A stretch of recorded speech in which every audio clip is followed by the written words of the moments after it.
레위기 18장 1절에서 5절까지의 말씀을 제가 읽겠습니다. 이제 다 같이 자리에서 일어나 하나님의 말씀을 경청하십시오. 여호와께서 모세에게 말씀하여 이르시되 너는 이스라엘 자손에게 말하여 이르라. 나는 여호와 너희의 하나님이니라. 너희는 너희가 거주하던 애국 땅의 풍속을 따르지 말며 내가 너희를 인도할 가나안 땅의 풍속과 규례도 행하지 말고 너희는 내 법도를 따르며 내 규례를 지켜 그대로 행하라. 나는 너희의 하나님 여호와이니라. 너희는 내 규례와 법도를 지키라. 사람이 이를 행하면 그로 말미암아 살리라. 나는 여호와이니라. 아멘. 자리에 앉으시기 바랍니다. 하나님께서 이 말씀으로 우리에게 은혜 주시기를 원합니다. 하나님은 애굽을 탈출한 이스라엘 백성에게 이 한 가지를 꼭 지켜주기를 요청하셨습니다. 그것은 오늘 말씀을 통해서 알 수 있듯이 하나님의 규례와 법도를 지키라는 겁니다. 그렇게 주문한 데는 나름의 이유가 있습니다. 그것은 하나님의 규례와 법도 그것과 상반되는 가치가 그들과 함께 양립하고 있기 때문입니다. 오늘 말씀 속에 그것을 하나님은 분명하게 밝히고 있습니다. 하나는 애국 땅의 풍속을 따르지 말라는 것이며 또 하나는 하나님께서 인도할 가나안 땅의 풍속과 규례도 따라서 행하지 말라는 겁니다. 이런 요청은 이스라엘 백성이 이전에 살던 삶 그리고 이후에 살게 될 삶에서 모두 벗어나 하나님의 가르침 속에서 살라는 뜻입니다. 교회는 세상 속에 있습니다. 그러나 세상 속에 있지만 교회는 세상의 가치를 따르는 곳이 아니라 하나님 나라의 가치를 따르죠. 그래서 교회는 이중적인 책임이 있습니다. 한편으로 우리는 세상 속에 살고 세상을 섬기며 세상에서 예수 그리스도의 증인으로 살아야 하기 때문이죠. 다른 한편 우리는 세상에 오염되지 않아야 합니다. 또한 거룩함을 지킨다는 명목으로 세상에서 도피해서도 안 되고 세상에 순응하느라 거룩함을 희생시켜서도 안 됩니다. 듣고 있으니까 별 생각이 다 드시죠? 생각의 주준 대략 두 가지입니다. 첫 번째는 믿는 사람들이 세상에 사는 게 만만치는 않구나. 또 한 가지는 뭐겠습니까? 뭐 이런 것도 있었나 하는 당혹스러움이죠. 그런데 이것은 성경 말씀 전체의 주요 주제 중의 하나입니다. 하나님이 자신을 위해 우리를 세상 가운데 불러내시고 우리로 세상 모든 사람과는 다른 사람이 되도록 하신다는 사실을 말씀은 우리에게 늘 요구하고 있습니다. 하나님은 자기 백성에게 반복해서 말씀하셨습니다. 내가 거룩하니 너희도 거룩해라. 오늘 말씀도 보십시오. 너희는 너희가 거주하던 애국 땅의 풍속을 따르지 말아라.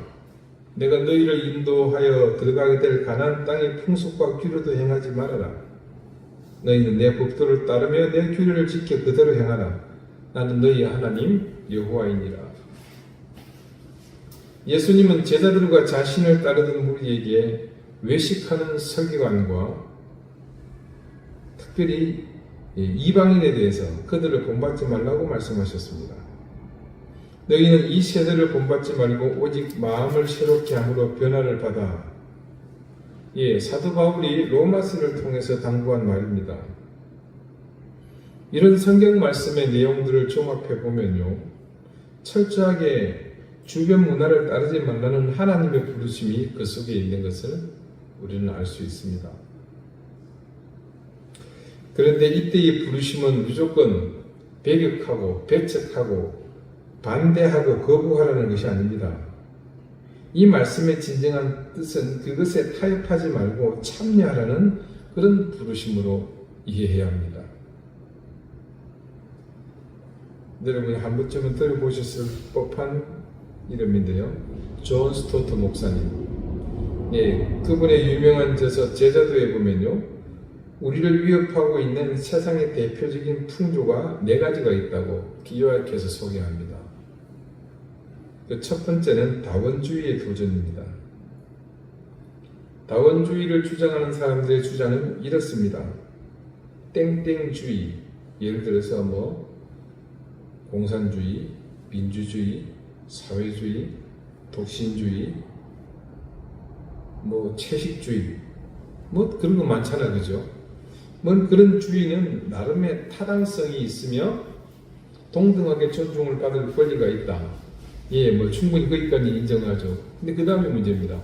따라서 이는 기독교가 최종적이며 유일하다는 주장을 거부하고 한낱 우리의 의견일 뿐인 것을 가지고 누군가를 개종시키려는 시도를 순진한 오만이라고 그렇게 비난을 합니다.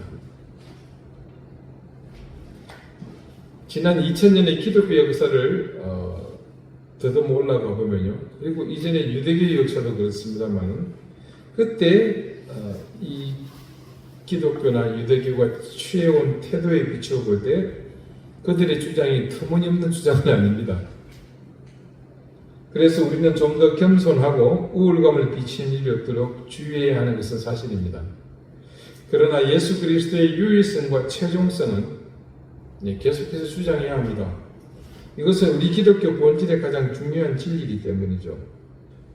예수님이 인간이 되신 모습, 그리고 그분이 속죄하신 일, 그리고 죽음에서 부활하신 이 사실, 이것은 세상의 어떤 존재도 불가능한, 오로지 그분만이 가능한 일입니다. 그뿐만 아니라 나사렛 예수 외에는 하나님이 인간이 되시고 우리의 죄를 담당하시고 죽음을 이기신 이가 없기 때문이기도 합니다.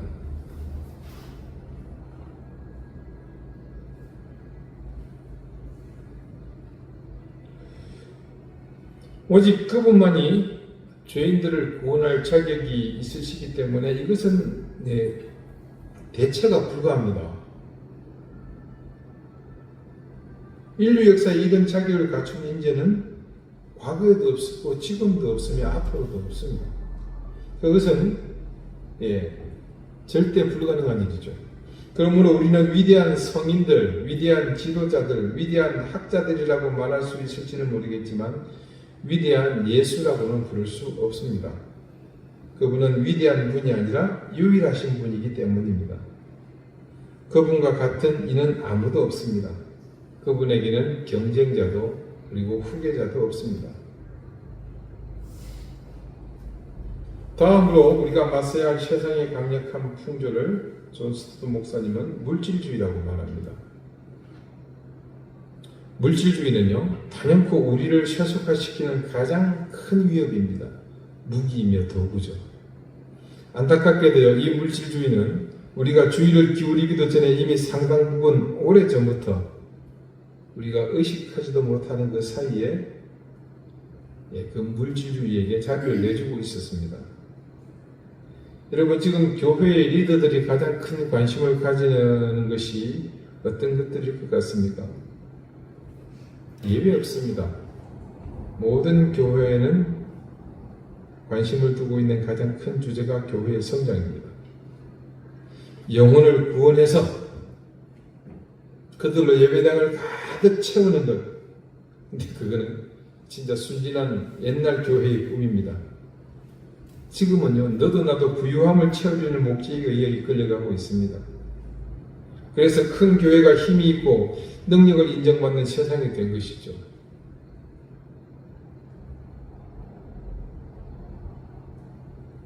저를 보고 목회에 성공했다고 말하는 사람은 아무도 없습니다.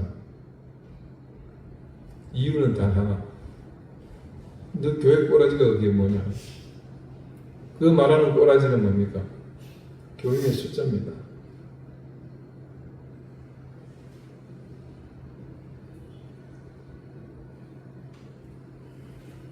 이런 풍조는 교인들도 마찬가지입니다. 우리는 은연중에 그렇게 생각하지 않습니까? 돈을 많이 벌면 하나님의 복을 받은 것이고 그렇지 않으면 받지 못한 것으로 생각합니다. 이렇게 말하면 우리는 그렇지 않다고 강력하게 부정하지만 이미 교회도 신앙인이라는 우리도 그 논리에서 자유롭지 못합니다. 물질주의는 영적 삶이 자신의 인생을 결정짓는 것이 아니라 물질에 의해서 이끌리는 상태를 말합니다. 예수님은 분명히 경고하셨습니다. 네 보물을 땅에 쌓아두지 말라고. 그리고 탐심에 대해서도 경고하셨습니다. 사도 바울은요, 그래서 어떤 형편에서든지 자족하기를 배운 자신의 경험을 이야기하면서 검소하고 관대하고 자족하는 생활 방식을 익혀나가라고 했습니다. 그래서 바울은 자족하는 마음이 있으면 경건에 큰 이익이 되느니라라고 덧붙인 다음 우리가 세상에 아무것도 가지고 온 것이 없음에 또한 아무것도 가지고 가지 못하리라라고 부연했습니다. 이건 욥의 말을 바울이 기억하고 있었던 것이죠. 욥이 뭐라고 얘기했습니까? 내가 모태에서 알몸으로 나와 싸운 적 또한 알몸이 그리로 돌아가올지라. 여러분 어디 적어두세요. 이 땅에서 살면요 알몸이 되는 순간 두 순간이죠. 언제입니까? 태어날 때와 죽을 때죠. 이 알몸이 되는 두 순간 사이에 짧은 순례 여행입니다. 누가 했는 말인지 모르겠지만 참 기가 막힌 말이죠. 그 여행길을 가는 동안 가장 지혜로운 방법은요 짐을 가볍게 하고 떠나는 것입니다. 인생 순례 여행이 마치고 나면 우리 손에 남아있는 것은 아무것도 없을 것이기 때문입니다. 그 다음으로 우리를 압박하지만 우리가 결코 굴복해서는 안 되는 현대 풍조는요 서서히 잠식해 들어오는 윤리적 상대주의의 정신입니다. 이미 우리 삶의 가장 가까운 곳에서부터 피부로 느끼고 있듯이 모든 면에서 도덕적 기준이 해이해지고 있습니다. 지금 이 시대는요 이미 모든 것에 있어서 절대적 기준이라는 말은 무의미해졌습니다. 이것이 바로 개인이 중심이 된 상대주의가 가진 엄청난 힘입니다. 모든 윤리적 기준이 누가 된 겁니까? 내가 된 겁니다.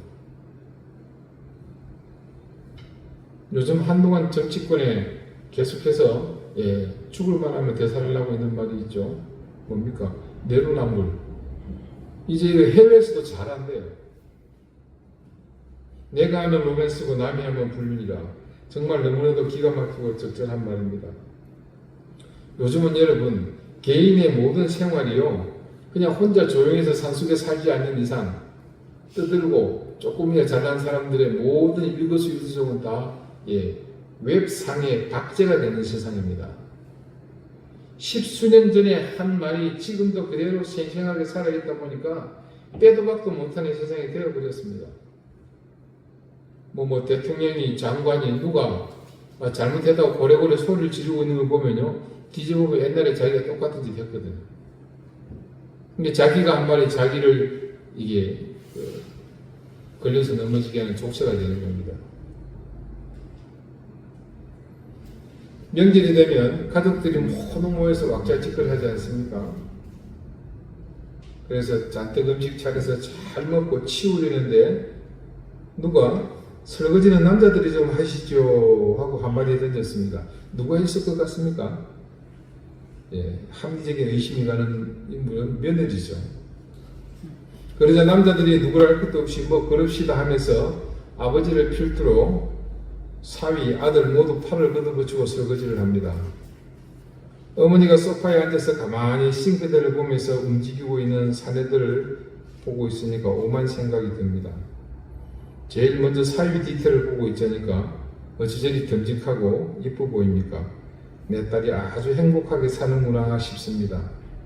근데 순간 그 옆에 같이 붙어서 설거지하는 아들놈 디테일을 보니까 이게 속에서 발끈합니다.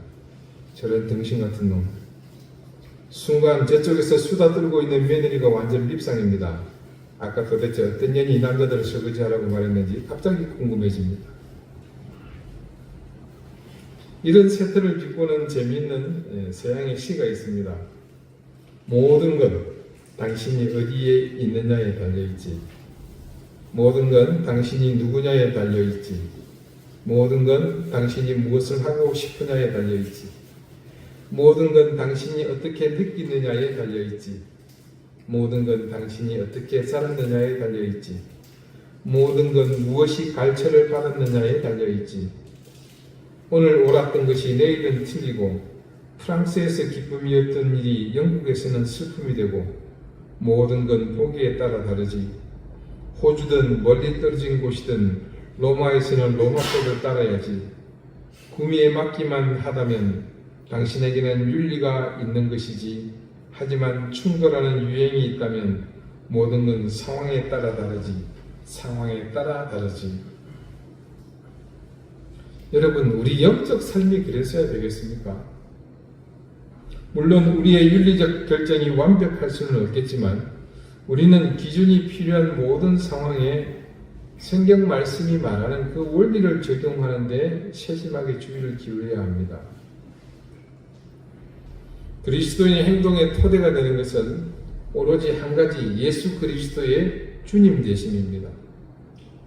예수님이 우리의 주님이시라는 사실이 우리 삶의 기초가 되면 됩니다. 그러므로 교회 앞에 놓여진 근본적인 질문은 누가 주님인가 하는 것입니다. 교회가 예수 그리스도의 주인입니까? 그렇다면 교회는 마음에 드는 것은 받아들이고 그렇지 않은 것은 거부하면서 편집하고 마음대로 조작할 그런 자유가 있습니다. 위험한 일이죠. 근데 그러고 있어요. 일본은. 자, 반대로 예수 그리스도가 우리의 선생이요 주님이십니다. 그렇다면 우리는 그분의 가르침을 믿고 순종해야 합니다. 그래서 주님은 여전히 우리에게 말씀하십니다. 너희는 나를 불러 주여 주여 하면서도 어찌하여 내가 말하는 것을 행하지 않느냐? 예수님을 주로 고백하면서도 그분께 순종하지 않는 것은 우리 삶을 모래 위에 세우는 일이 아니겠습니까? 그래서 주님은 분명히 제자들에게 말씀하셨습니다. 나의 계명을 지키는 자라야 나를 사랑하는 자니. 두 개의 문화, 두 개의 가치, 체계, 두 개의 기준, 두 개의 생활 방식이 있습니다.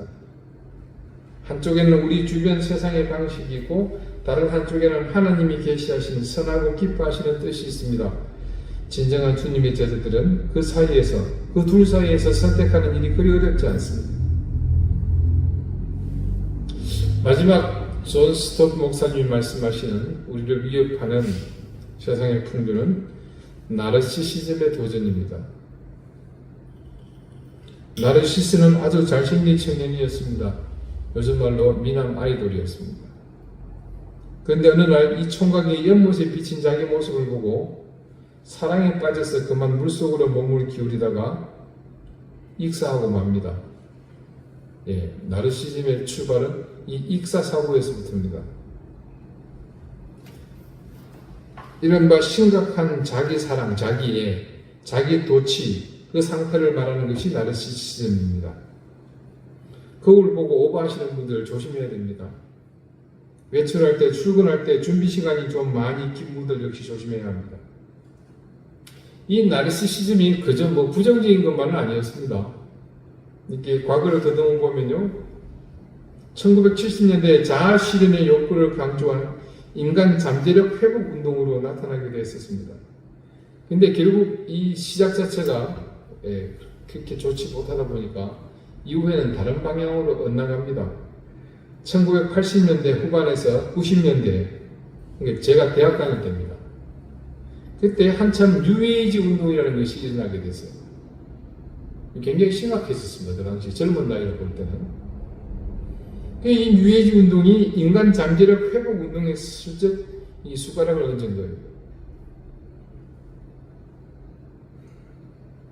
하나님을 배격하고 인간을 중심에 두려는 악한 세력이 주도했던 이 뉴에이지 운동, 그 뉴에이지 운동의 대목격인 슬리 맥클레인이라는 아주 나쁜 여자가 한 유명한 말이 있습니다. 이 여자가 자기 자신에게 깊이 몰입하면서 뭡니까? 그 익사사고로 복음이란 이런 것이라고 정의를 하는 겁니다. 나는 내가 존재함을 안다. 고로 나는 존재한다. 나는 신적인 힘이 존재함을 안다. 고로 그것이 존재한다. 나는 그 힘의 일부이므로 나는 스스로 있는 자다. 이게 굉장히 여러분도 듣던 말들이 많죠. 파스칼에다가 심지어 모세에게 하나님이 하신 말씀까지 짬뽕입니다. 이렇게 나르시시즘에 의해서 심겨진 이 이상한 이 정신운동이 우리 안을 들여다보라고, 우리 자신을 탐구해보라고 한동안 열심히 외쳤습니다. 외쳤었습니다. 그래서 문학도 그렇지만 특히 예술에서 음악이 상당히 많이 지배를 했었습니다. 우리 문제를 해결할 수 있는 길은 우리 안에 있기 때문이라고, 다른 곳에서 오는 구원자는 필요 없다고, 우리가 우리의 구원자가 될 수 있다고 가르쳤었습니다. 그러니 여러분, 이게 얼마나 무서운 겁니까? 그래서 저희 대학 다닐 때 교회에서 이거 하면 안 된다, 이런 음악 막 배격해야 된다 하는 무지하게 싸웠던 기억이 있습니다. 불행하게도 이런 가르침의 일부는 교회의 침투에 들어와서 그때 일부 그리스도인이 이런 주장을 하는 겁니다. 우리가 하나님과 이웃만 사랑할 것이 아니라 우리 자신도 사랑해야 되지 않습니까? 하지만 그렇지 않습니다. 주님은 분명 크고 첫째 되는 계명과 둘째 계명에 대해서 말씀하셨지만, 그들이 말하는 이 자기애에 해당하는 셋째 계명에 대해서는 언급하시지 않으셨습니다. 왜냐하면 이 자기 사랑은 이미 하나님의 사랑 안에 포함이 되어 있었거든요. 잘못된 자기 사랑, 디모데후서 3장 2절에 따르면요, 그것은 말세에 나타나는 징조 중 하나라고 그렇게 바울이 말합니다. 그리고 우리가 아는 예수 그리스도의 사랑, 이 아가페의 사랑의 의미가 어떤 것입니까? 다른 사람을 위해서 자기를 희생하는 거잖아요. 자신을 위해서 자신을 희생하는 것은 분명 말도 안 됩니다. 그렇다면 우리 자신을 어떻게 바라봐야 될까요? 자기 사랑에 빠져 있는 동안 우리가 잊고 있는 것이 있습니다. 자기 부인. 자기를 사랑하는 것이 잘못된 것이 아니라 그 사랑이 하나님과 그분의 명령을 넘어서기 때문에 문제인 것입니다. 저도 그렇게 길지 않은 목회 생활 동안 자기를 사랑하라고 많이 가르쳤습니다. 네 이웃을 네 몸과 같이 사랑하라. 자기를 사랑하는 것이 전제가 되어야 됩니다. 이때 말하는 이 자기 사랑은요, 이 나르시즘에서 출발해서 뉴에이지로 물들어 있는 그 이상한 자기 사랑이 아닙니다.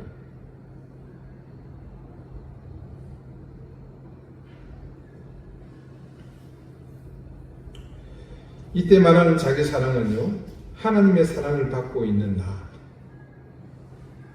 자기 사랑에 반드시 선행해야 하는 것이 있습니다. 바로 하나님 앞에서라는 겁니다. 그런데 하나님이 빠지고 그 자리를 거울이 대신하고 남이 대신하게 되면 지독한 이기적 개인주의에 빠지게 됩니다. 그럴 때는 남을 무시하고 공격하는 괴물이 되는 거죠. 나르시스처럼 혼자 감격해서 연못에 빠지는 것은 문제가 아닙니다.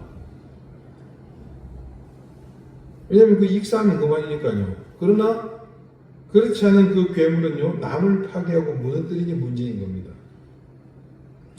나르시시즘의 도전을 물리칠 수 있는 유일한 길은 하나님의 유일한 계명, 하나님을 사랑하고 그 사랑으로 이웃을 사랑하라는 사랑의 명령 앞에 온전히 서는 겁니다.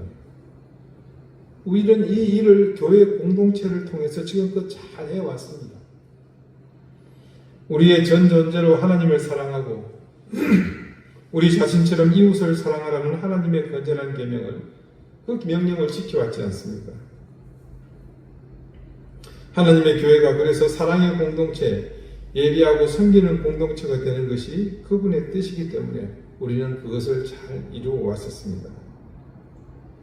13세기에요. 북아프리카에서 무슬림을 선교하던 레이몰드 룰 선교사님이 계셨습니다.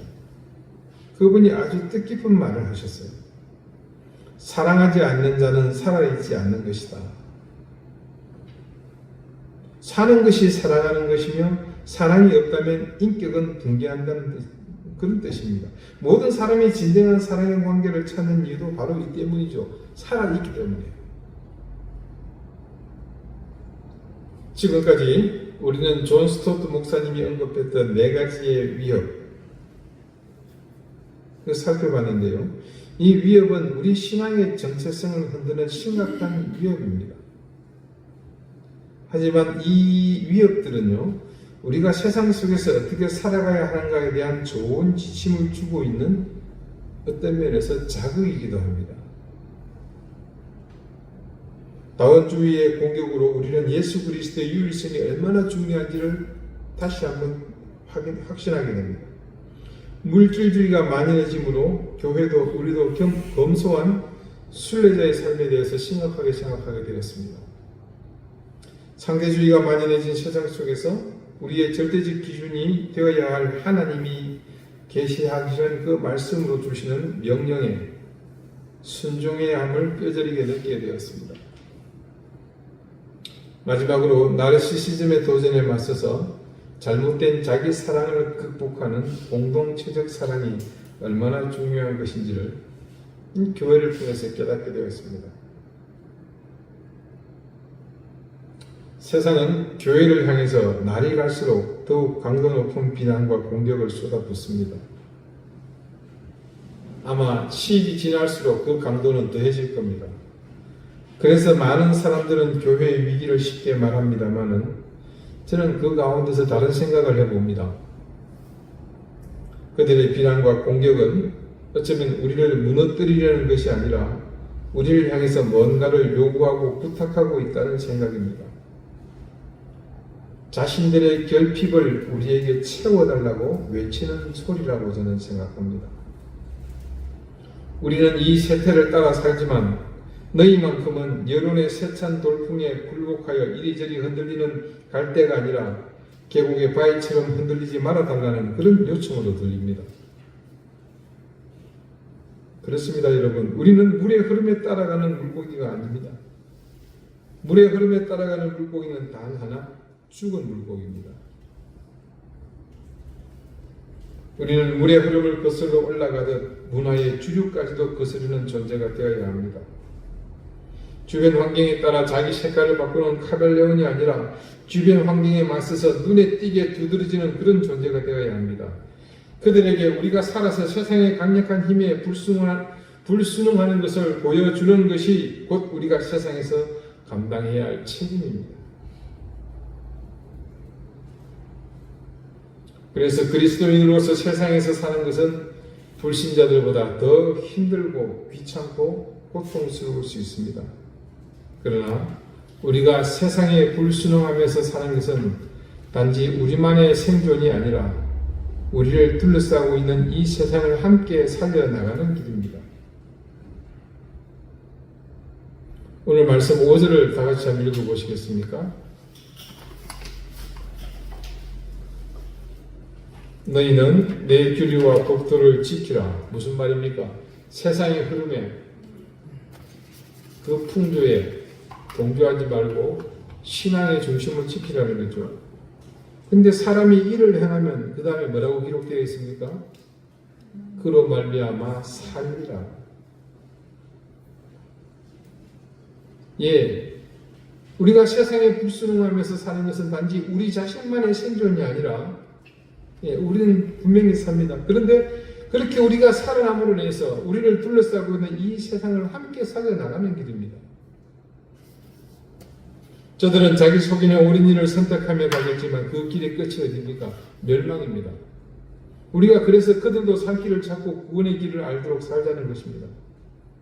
여러분, 우리가 하나님의 계명을 지키고 행하며 사는 것이 어떤 의미인지 이제 잘 아시겠습니까?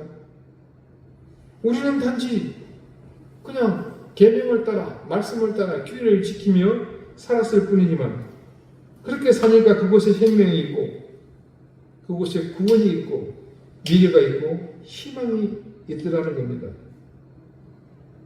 그래서 우리는 지금 이 힘들고 고통스럽고 어둡고 불의가 만연한 세상에서의 유일한 희망입니다. 어느 때보다도 희망이 필요한 이 시대, 그 희망이 지금 세상의 모든 절망을 뒤덮고도 남을 수 있도록 우리 함께 분발하십시다. 기도드리시겠습니다. 하나님, 우리가 세상에 물들지 않고 하나님의 계명을 지켜 행하는 것이 어떤 의미인지 잘 알게 되었습니다. 우리 한 사람이 신실하게 사는 것이 얼마나 소중한 것인지 우리 신앙의 가치를 또한 깨닫게 되었습니다. 하나님, 지금 세상은 희망이 사라져버린 절망의 땅이 되었습니다. 우리가 그런 세상을 향해 소망이 되게 하시며 생명이 되게 하시고 구원이 되게 해주십시오. 아버지 하나님의 계명을 지켜 행함으로 때로는 세팔을 거스르는 행동으로 이 소중한 사명을 잘 감당하게 해 주십시오. 예수 그리스도 이름으로 기도드립니다. 아멘.